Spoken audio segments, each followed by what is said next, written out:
नमस्कार दोस्तों, स्वागत है आप सभी का सनातन बेला चैनल में। आज हम बात करने वाले हैं चैत्र नवरात्रि के बारे में। नवरात्रि की शुरुआत हो रही है। दोस्तों, इस दिन कुछ ऐसे उपाय किए जाते हैं जिससे आप लाभ ही लाभ होता है। असीम कृपा होती है मां दुर्गा की, मां लक्ष्मी की एवं प्रतीक देवी देवता की। आप पर विशेष रूप से कृपा होती है और हर एक मनोकामना अवश्य ही पूर्ण होती है। दोस्तों, हम आपको बताना चाहे कि इस वीडियो के माध्यम से हम आपको माता रानी को प्रसन्न करने के कुछ ऐसे अचूक मंत्र एवं उपाय बताएंगे जिनसे आपको लाभ की लाभ होगा।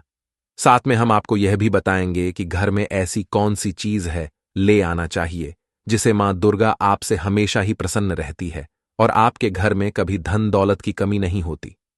दोस्तों, इसीलिए हम आपसे विशेष रूप से कहना चाहेंगे कि इस वीडियो को आप ही देखें, क्योंकि आधा अधूरा ज्ञान किसी प्रकार से लाभ नहीं दे सकता। इसलिए आपसे विशेष रूप से अनुरोध है कि वीडियो को पूरा ही देखें। चलिए जान लेते हैं विस्तार से। सभी जानकारी को हम जानते हुए चलेंगे। नवरात्रि के 9 दिनों तक मां दुर्गा के अलग अलग स्वरूपों की पूजा अर्चना की जाती है।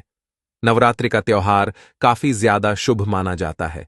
इस त्योहार के दौरान ही खरीदारी की शुरुआत भी लोग करते हैं। ऐसे में ज्योतिष का मानना है कि नवरात्रि के दौरान खरीदी गई कुछ चीज जीवन की तमाम परेशानियों को खत्म कर सकती है।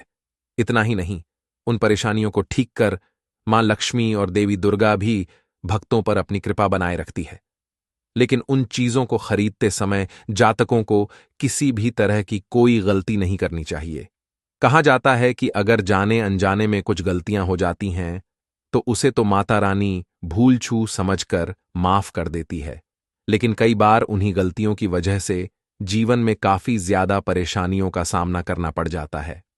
आज हम आपको कुछ ऐसी चीजों के बारे में बताने जा रहे हैं जिन्हें नवरात्रि के दौरान आपको जरूर खरीदना चाहिए। उन चीजों की खरीदारी शुभ मानी जाती है। उस घर में सुख समृद्धि और खुशहाली बनी रहती है। चलिए जानते हैं वह कौन कौन सी चीज है जो नवरात्रि के दौरान जरूर खरीदी जानी चाहिए। ये चीज प्लीज दोस्तों, हम आपको बता दें, मैं सौगंध खाता हूं कि धनवान न बन जाए, आपकी जो मनोकामना है वह पूर्ण हो जाए। तो मुझे बताना, बस आपको जो जो उपाय जिस तरह से बताया जाए आप इस तरह से इन उपायों को कर लेना। आपकी प्रत्येक मनोकामना इच्छा अवश्य ही पूरी होगी एवं मां लक्ष्मी की, भगवान विष्णु की आप पर असीम कृपा होगी एवं मां दुर्गा के 9 रूपों की आप पर विशेष रूप से कृपा होगी। बस आप जो जो वस्तुएं मैं आपको बताता हूं वह सभी वस्तुओं को आप अपने घर में ले लिए। आप पर मां दुर्गा की ऐसी कृपा होगी जिसकी आपने कभी कल्पना भी नहीं की होगी। पहली चीज है मौली। नवरात्रि के दौरान मौली खरीदना सबसे ज्यादा शुभ माना जाता है।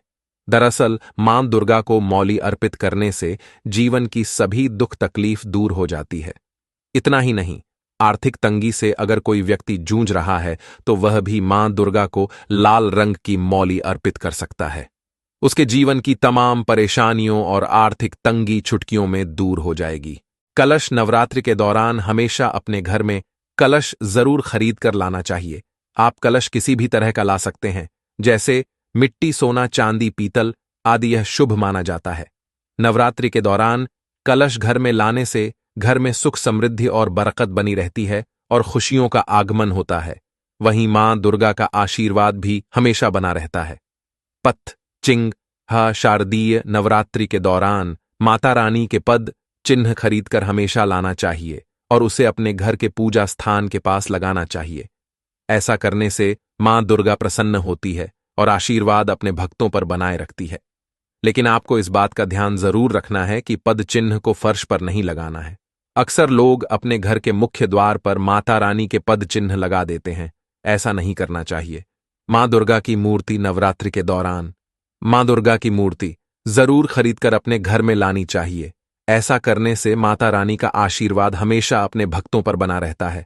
वहीं उसके जीवन में आई सभी तरह की परेशानियां खत्म होने लगती हैं और जीवन खुशहाल बनने लगता है। चांदी की खरीदारी। ज्योतिष की माने तो नवरात्रि के दौरान चांदी की खरीदारी बेहद शुभ मानी जाती है। ऐसा करने से आर्थिक स्थिति मजबूत होती है और धन हानि भी नहीं होती है। अगर आप आर्थिक तंगी से जूझ रहे हैं तो आप इस नवरात्रि चांदी खरीदें। आपको बेहद लाभ देखने को मिलेगा। चैत्र नवरात्रि में मां दुर्गा की पूजा विशेष फलदायी है। नवरात्रि ही ऐसा पवित्र पर्व है जिसमें महाकाली, महालक्ष्मी और मां सरस्वती की साधना कर मनचाही सिद्धियां, उपलब्धियां हासिल की जा सकती हैं। मां दुर्गा की कृपा प्राप्ति के लिए कुछ सरल उपाय नीचे दिए जा रहे हैं। अब हम आपको कुछ ऐसी चीज बताएंगे जिनकी आप यह उपाय या जो चीज आप अपनी कर लेते हैं तो आपकी प्रत्येक मनोकामना इच्छा अवश्य ही पूरी होगी। दोस्तों, आप जिस तरह से इन उपायों को बताई जाए बिल्कुल उसी तरह से आप इन उपायों को करना तो आपको लाभ ही लाभ होगा। चलिए जान लेती हैं कौन कौन से उपाय हमें मां दुर्गा को प्रसन्न करने के लिए एवं मां लक्ष्मी को प्रसन्न करने के लिए अवश्य करना चाहिए, जिनसे हमें मन की कृपा, असीम आशीर्वाद प्राप्त हो सके। चलिए हम पहले उपाय जान लेते हैं। दोस्तों, उपाय जानने से पहले हम आपसे कहना चाहेंगे कि आप अपनी राशि को कमेंट बॉक्स में जरूर डाल दें, क्योंकि हम राशि से जुड़ा आपका भाग्य भी बताते हैं और भाग्य में चल रही परेशानियों को दूर करने के लिए उपाय भी बताते हैं, क्योंकि हम आपके कमेंट पर विशेष रूप से ध्यान देती है। इसलिए आप अपनी राशि को कमेंट बॉक्स में जरूर डाल दें और इस वीडियो को भी ज्यादा से ज्यादा हर एक हिंदू भाई तक अवश्य शेयर करें, जिससे कि इतनी ज्ञानवर्धक जानकारी सभी को फ्री माध्यम से पहुंच सके। अपने घर के पूजा स्थान में भगवती दुर्गा, भगवती लक्ष्मी और मां सरस्वती के चित्रों की स्थापना करके देते हैं, बंद कर देते हैं, कोई दूसरा काम कर है, और इसी तरह से व्यक्ति काम भी बदलते रहते हैं, बहुत कोशिश करते हैं, किंतु उसके बावजूद उनको सफलता प्राप्त नहीं हो पाती है। जैसा वह चाहते हैं उनकी मनोकामना पूरी नहीं हो पाती है, उनका व्यापार नहीं चल पाता है। तो यदि आप भी अपने जीवन में कोई व्यापार कर रहे हैं और आपको बार बार उसमें नुक देखने को मिल रहा है, या जो भी काम आपने शुरू किया है वह काम आपका नहीं चल पा रहा है, जिस चीज को लेकर आप बहुत ज्यादा परेशान हैं, किसी खास में आपने तैयारी कर रखी है किंतु उसमें भी आपको सफलता प्राप्त नहीं हो पा रही है, तब आपको एक बार, केवल एक बार इस उपाय को जरूर करके देखना चाहिए। आप इसके परिणाम और इसके लाभ, इसके चमत्कारी लाभ आप खुद देख लेंगे। इसी के साथ दोस्तों, इस उपाय को वह लोग भी कर सकते जिनके सर पर बहुत ज्यादा कर्जा हो गया है, या जिसने किसी से बहुत ज्यादा उधार पैसा ले लिया है और वह उस उधार को चुकाने में सक्षम नहीं है, चुका नहीं पा रहे हैं।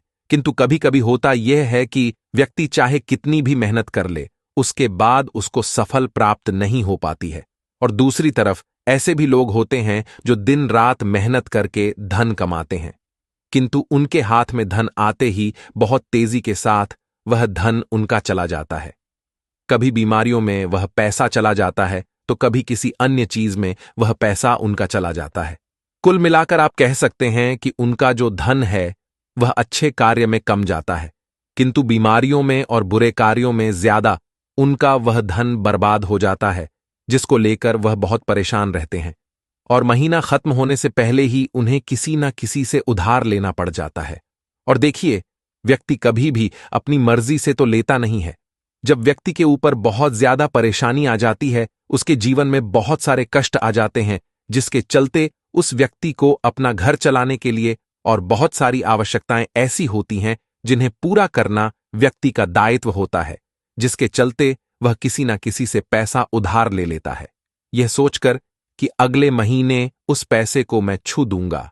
किंतु जैसे ही अगला महीना आता है, समस्याएं, परेशानियां खत्म होने का नाम ही नहीं लेती हैं, जिसके चलते उसके सर पर कर्जा बढ़ता ही चला जाता है और वह उस कर्जे को चुकाने में धीरे धीरे असम होता चला जाता है।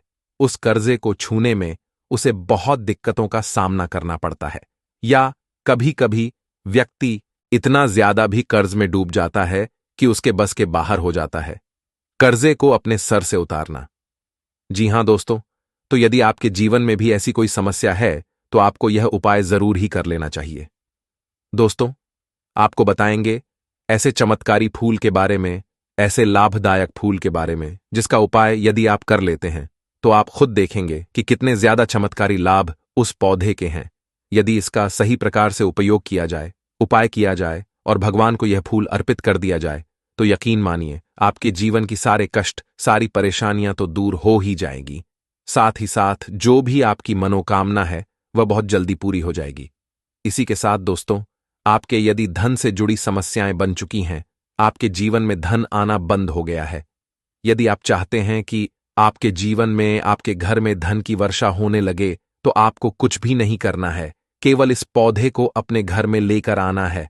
और जब आप इस पौधे को अपने घर में लेकर आएंगे, अपने घर में लगाएंगे, तो यह खुद ही धन को खींचकर आपके घर में ले आएगा। दोस्तों, इस उपाय को करने के बाद जब भी आप जो काम करेंगे, ना उसमें आपको सफलता प्राप्त होगी। और इसको करने के बाद यदि आप मिट्टी भी बेचने जाएंगे ना, तो उससे भी आपको कई गुना लाभ प्राप्त होगा। तो आज की वीडियो में हम आपको 3 से 4 उपाय ऐसे बताएंगे, जो उपायों को तभी करें जब आप वीडियो को पूरा देख लें और उपायों को अच्छे से समझ लें, तभी आपको यह उपाय लाभ देंगे। दोस्तों, इसी के साथ कमेंट सेक्शन में सबसे पहले माता शेरोवाली के लिए जयकारा लगा दें। आप चाहे तो अपने इष्ट देव का जयकारा लगा दीजिए, किसी का भी आप जयकारा लगाएं, किंतु जयकारा जरूर एल लगाए। और यदि आप हमारे चैनल पर पहली बार आए हैं तो चैनल को जरूर सब्सक्राइब कर लें और वीडियो को लाइक जरूर कर दें। तो चलिए जल्दी से हम आपको बता देते हैं कौन से हैं वह उपाय। देखिए, यह तो आप सभी जानते हैं कि संसार में बहुत तरह के वृक्ष पाए जाते हैं और सभी वृक्षों का अलग अलग महत्व होता है। उन्हीं में से कुछ पेड़ पौधे, कुछ वृक्ष ऐसे होते हैं जो देवी तुल्य होते हैं। मतलब कहने का है कि जिन्हें देवी का दर्जा प्रदान किया गया है, जिन्हें देवताओं का दर्जा प्रदान किया गया है। जैसा कि आप जानते हैं, तुलसी का पौधा हो गया, पीपल का वृक्ष हो गया, वट वृक्ष हो गया, ये सभी बहुत पूजनीय पौधे माने गए हैं। तो आपको बता दें कि कुछ वृक्ष से होते हैं जिनमें देव्य शक्ति होती है, जिनके अंदर बहुत अलौकिक चमत्कार होते हैं। यदि बात कर ले पीपल के पेड़ की, तो उसमें साक्षात श्री हरि विष्णु का वास माना गया है और समस्त देवी देव देवताओं का वास भी पीपल के पेड़ के अंदर माना जाता है। और यदि हम बात करें शमी के पेड़ की, तो शमी का जो पेड़ होता है उसे शनिदेव की तरह ही देखा जाता है। कहा जाता है कि शनिदेव का उसमें वास होता है। और यदि बात करें आंकड़े के पेड़ की, तो यानी कि हम जब आंकड़े का पेड़ देखते हैं, उसे तो ऐसा लगता है कि गजानन को हम निहार रहे हैं। बेल का पेड़ हो गया, जो कि बहुत ही पूजनीय है। यह आप भी जानते हैं, तो आपको बता दें कि हर पेड़ की अपनी अपनी दिव्य शक्तियां होती हैं, अपने अपने लाभ और अपने अपने चमत्कार होते हैं। अब मान लीजिए किसी भी पेड़ की जिनमें दैवीय शक्ति होती है, उनमें से किसी भी पेड़ की यदि हम सही प्रकार से पूजा कर लेते हैं, अच्छे से उपायों को कर लेते हैं, तो यकीन मानिए आप अपने जीवन की समस्त समस्याओं से छुटकारा पा सकते हैं और आप अपने जीवन जो चाहे वो पा सकते हैं। बड़ी से बड़ी मनोकामना भी आप अपनी पूरी कर सकते हैं। और यदि हम बात करें सदा बहार के फूल की, तो सदा बहार एक ऐसा फूल है जो सदा खिलता रहता है, सदैव ये खिला रहता है। इसी कारण इसे सदा बहार का फूल भी कहा जाता है। और इसीलिए दोस्तों, ये जो सदा बहार का फूल है, ये सदा के लिए आपके भाग्य को चमका सकता है, आपकी किस्मत को बदल सकता है। तो इस फूल के बहुत सारे लाभ, बहुत सारे चमत्कार हैं। हम आपको बहुत ही सरल शब्दों में बताने का और समझाने का पूरा प्रयास करेंगे, जिससे कि आपको किसी समस्या का सामना ना हो। आप उपायों को बहुत से समझ के अच्छे से कर सकें। आप चाहे तो इनको लिख भी सकते हैं और आप चाहे तो हमारी वीडियो को दोबारा भी देख सकते हैं, आपको उपाय अच्छे से समझ आ जाएंगे।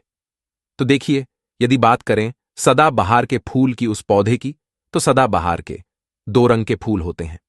एक फूल होता है सफेद रंग का और वहीं दूसरा जो फूल होता है वह होता है गुलाबी रंग का। आपने देखा भी होगा, हल्का गुलाबी रंग का वह फूल होता है।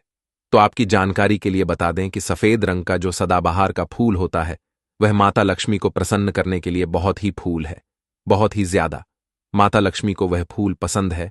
और गुलाबी रंग का जो सदाबहार का फूल होता है, वह भी माता लक्ष्मी को अति प्रिय होता है, क्योंकि गुलाबी रंग तो माता रानी का सबसे ज्यादा प्रिय रंग है। तो जब आप सदाबहार के इन फूलों का कोई उपाय करते हैं, तो इसका मतलब है कि धन खींचने की चाबी आपने अपने पास रख ली है।